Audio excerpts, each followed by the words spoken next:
Hello दोस्तों, कैसे हैं आप। आई होप आप सब अच्छे होंगे। आपका स्वागत है मेरे चैनल ज़िंदगी बने इजी।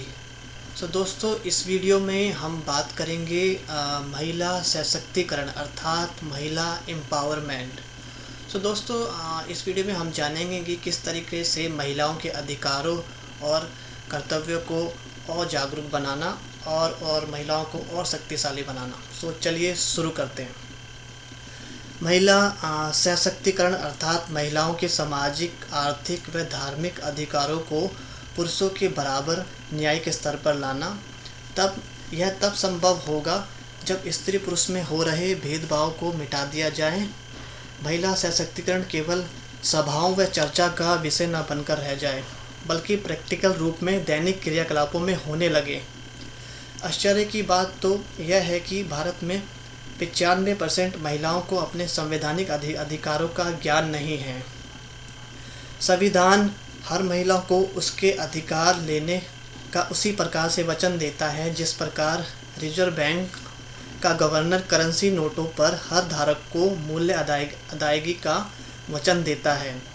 सभी 100 रुपये के नोटों पर गवर्नर की तरफ से लिखा होता है कि मैं धारक को 100 रुपये अदा करने का वचन देता हूँ। कागजी नोटों में गति भी है और शेर जैसी शक्ति भी, परंतु महिलाओं के अधिकारों के परिप्रेक्ष्य में संविधान कागजी शेर होकर रह गया है, क्योंकि यह उनकी रक्षा नहीं कर पा रहा है। भारत का संविधान 26 जनवरी 1950 को लागू हुआ और 3 शेरों वाली सरकारी सील पहली बार इस संविधान पुस्तिका में मुद्रित की गई। यही सील सभी करेंसी नोटों पर भी छपी होती है, परंतु संविधान की उपेक्षा हो रही है और करेंसी नोटों की कद्र। इन शेरों के नीचे बना अशोक चक्र अब नैतिक मूल्यों व आध्यात्मिक ज्ञान के अभाव में शौक चक्र होकर रह गया है। जहाँ शौक है वहाँ आत्मिक शक्तियाँ नहीं हैं।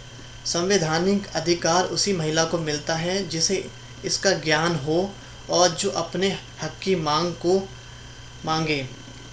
शादी के बाद पति द्वारा पत्नी की मांग भरना मात्र सिंदूर भरना नहीं है, बल्कि पूरे जीवन उसकी हर वैध मांग को पूरा करना भी है। नारी अपने वैवाहिक कर्तव्यों का निर्वाह करे और भी उसके संवैधानिक अधिकारों का हनन हो तो यह उसके साथ अन्याय है। सरकार चाहती है कि नागरिक अपने कर्तव्यों का पालन करे और नागरिक चाहते हैं कि सरकार उनके अधिकारों की रक्षा करे। आज पुरुष अधिकार ज़्यादा रखता है और कर्तव्य को सही से निभाता नहीं है।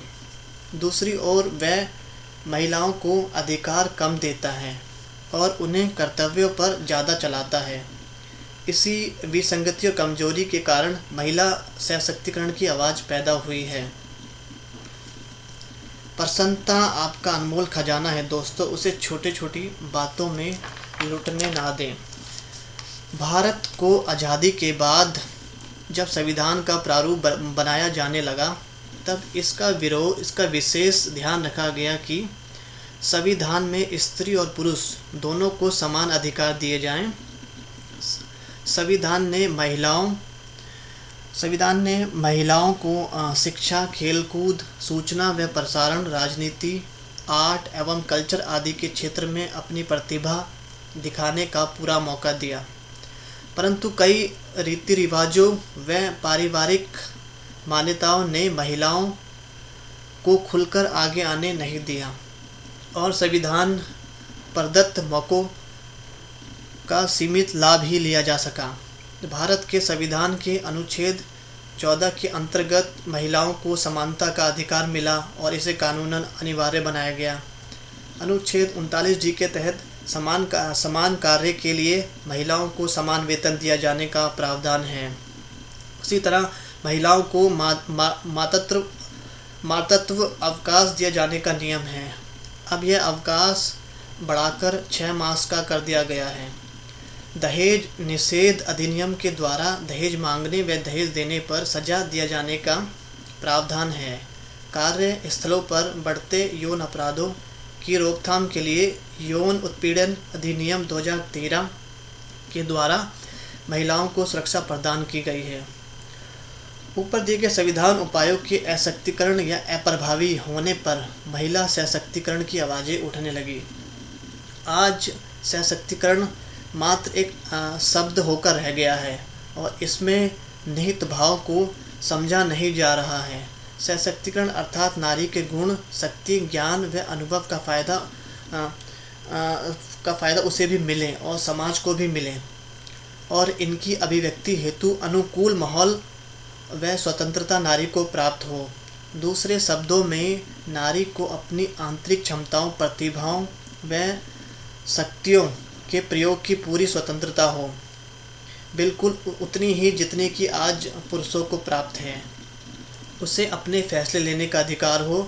सशक्तिकरण अर्थात नारी को पुरुष के बराबर समान अधिकार व स्वतंत्रता प्रदान किया जाना या लिंग भेदभाव को और अधिक से अधिक कम किया जाना। भारत के प्रथम प्रधानमंत्री स्वर्गीय जवाहरलाल नेहरू ने कहा था कि जब महिलाएं आगे बढ़ती हैं तो परिवार आगे बढ़ते हैं, गांव आगे बढ़ते हैं और देश आगे बढ़ता है। महिलाओं को मिले रोजगार से उनकी आर्थिक दशा सुधरती है। वह किसी पर आश्रित ना होकर आत्मनिर्भर बनती हैं। उनका सामाजिक कद बढ़ता है। वह आर्थिक व वैचारिक स्तर पर सशक्त बनती हैं और मजबूत बनती हैं। आर्थिक सशक्तिकरण से देश का सकल घरेलू उत्पाद बढ़ता है, जिससे देश की विकास दर बढ़ती है और वैचारिक सशक्तिकरण से देश का चरित्र व संस्कृति सुधरती है।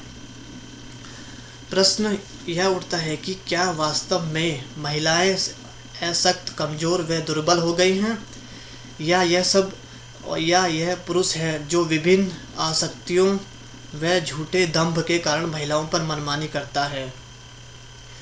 महिलाएं यदि शांति बनाए रखने के लिए पुरुषों की मनमानी को सहन करती है तो उनकी यह सहन शक्ति दुर्बलता का प्रतीक है या शक्ति का प्रतीक है।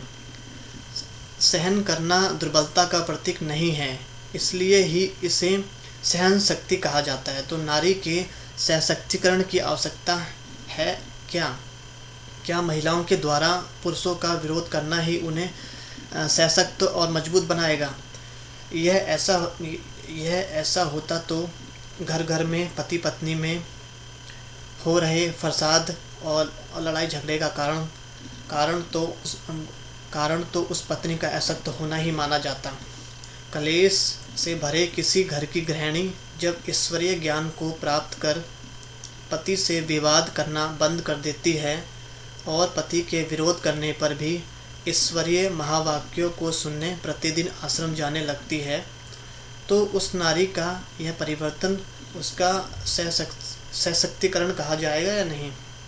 फिर धीरे धीरे वह अपने कुसंस्कारी व विरोधी पति पर अपने शांत व संयमित व्यवहार की छाप छोड़ती है और एक दिन उसका पति भी उसके साथ आश्रम जाता है और पूरा पारिवारिक परिवेश ही शांत सुखद हो जाता है।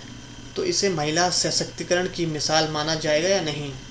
यदि नारी के प्रति पुरुष अपनी खराब मानसिकता व नकारात्मकता को त्यागे तो इसे उस पुरुष का सशक्तिकरण कहा जाता है। दोस्तों, दो चीज़ें मनुष्य को दुखी करती हैं, अभाव और उसका स्वभाव। दोस्तों, इस वीडियो में इतना ही। आपको कैसा लगा कमेंट में जवाब दीजिए, कमेंट में रिप्लाई कीजिए और इस वीडियो को लाइक करना, कमेंट, शेयर, सब्सक्राइब करना ना भूलें। चलिए दोस्तों, मिलते हैं अगले वीडियो में। धन्यवाद।